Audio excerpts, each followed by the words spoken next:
Greetings, it's David. I'm working on another project. Some of you may have seen the restoration video that I did where I restored this plum Carpenter's Hatchet. Made the handle for it, cleaned up the head, which was all rusted and the paint was all worn off.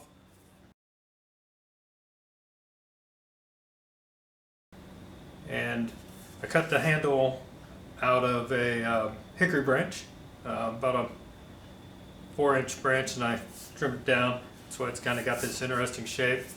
So after I did that, a friend of mine said he had a very similar Carpenter's Hatchet head that he would like for me to restore as well. So I've been working on that over the last couple months in my free time. Stuck on there, so you can see it's all rusted, pretty beat up. It had the previous wood still stuck in there, just like mine did when I got it. And if I set these side by side, you can see they're practically identical in shape. Let's get a little bit better lighting. There you go. You can see that these are practically identical in shape. So with that,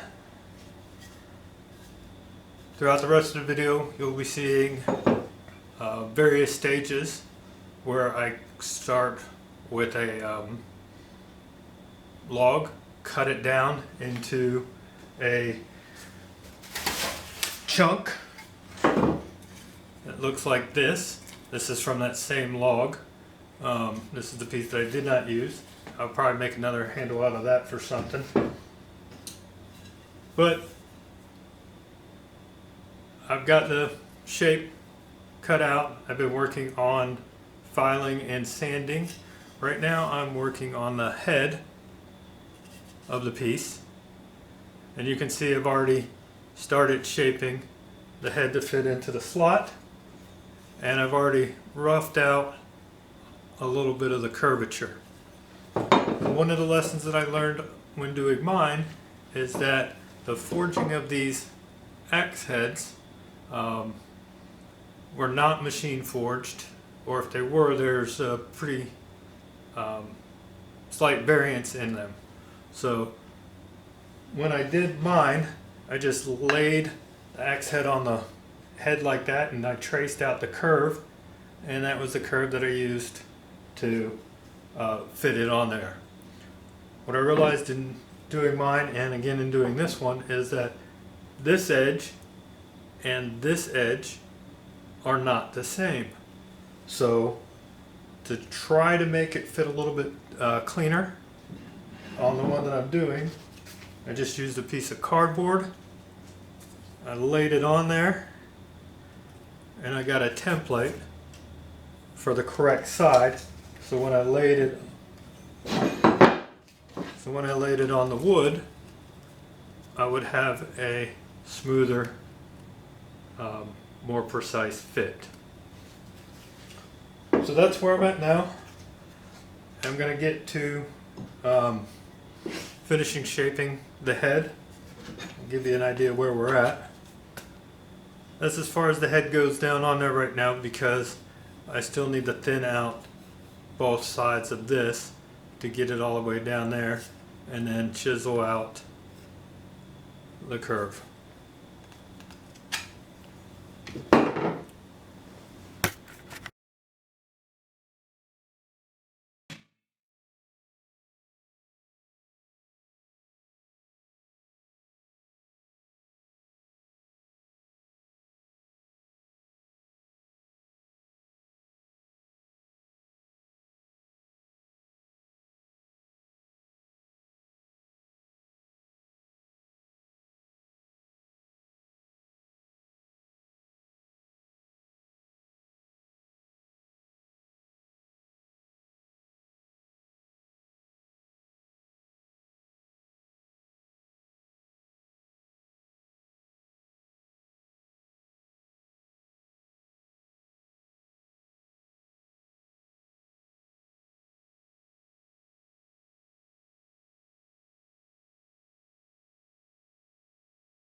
I'm going to zoom in on the handle, and as you can see, I've gotten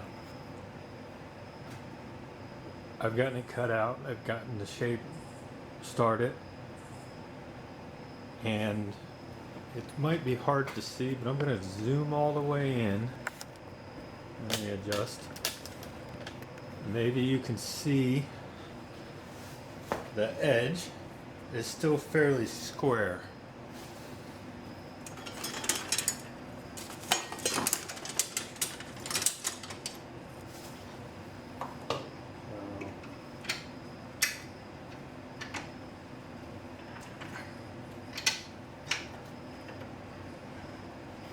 As you can hopefully see, the edging is still very square. So what I need to do is I need to make it more oval. So I need to take it from the top and bring it around and thin that out. And the way I do that is with my roughest file, which just happens to be a half round. My flats are a lot smoother. So I just start breaking off the corner.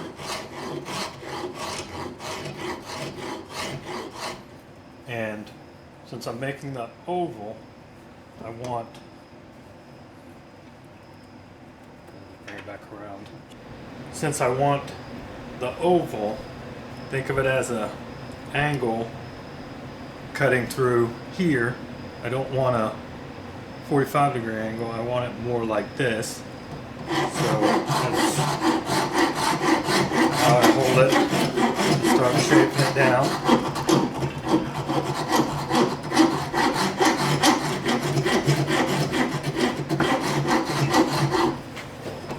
Same thing on this side.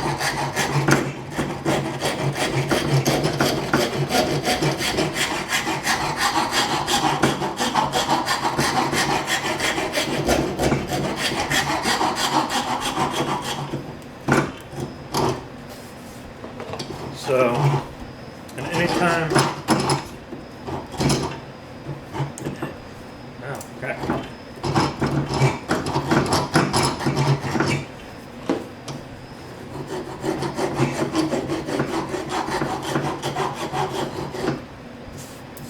So anytime you're filing, if you keep filing in one direction, you're going to create an edge. So I always rock it a little bit as I go to help round that, help keep it going round.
overall, it looks like a handle.